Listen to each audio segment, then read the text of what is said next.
Online প্ল্যাটফর্মে অপপ্রচার নির্বাচনের পরিবেশ নষ্ট করবে বলে অভিযোগ করেছেন ছাত্রদল। বিস্তারিত সংবাদ।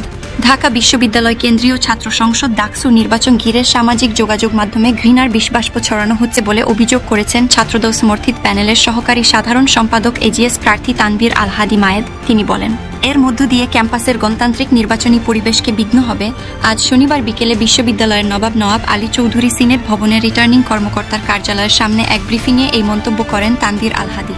এর আগে প্রধান রিটার্নিং কর্মকর্তার কাছে অনলাইনে হেনস্থা, হয়রানি ও অপপ্রচারে লিপ্ত ফেসবুক গ্রুপ নিষিদ্ধকরণ ও জড়িতদের দৃষ্টান্তমূলক শাস্তির দাবি জানায় ছাত্রদল।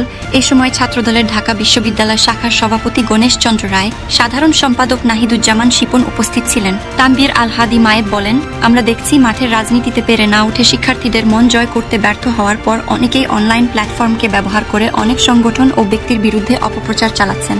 এ ধরনের কার্যক্রম ঢাকা বিশ্ববিদ্যালয় ক্যাম্পাসের গণতান্ত্রিক নির্বাচনী পরিবেশকে বিঘ্ন করবে।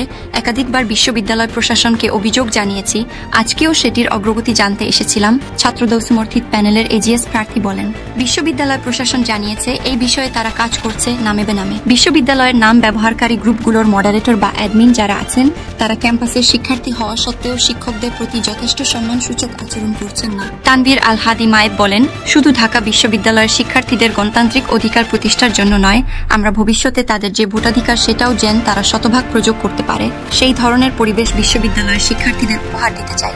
নাহিদুজ্জামান শিপন বলেন, ডাকসু নির্বাচন ঘিরে সামাজিক মাধ্যমে ঘৃণার বিষবাষ্প ছড়ানো হচ্ছে। সে কারণে বিশ্ববিদ্যালয়ের ফেসবুক গ্রুপগুলো নিষ্ক্রিয় রাখা প্রয়োজন, যাতে কেউ এই গ্রুপগুলোর মাধ্যমে কোনো অপপ্রচার ছড়াতে না পারে।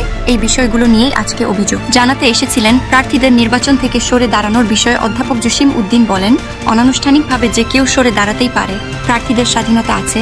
কেউ যদি সরে যায় সেটা তার নিজস্ব ব্যাপার। আমাদের ব্যালট পেপার ছাপা হয়ে গেছে, এখন আর নির্বাচন কমিশনের কাছে প্রার্থীতা প্রত্যাহারের সুযোগ নেই।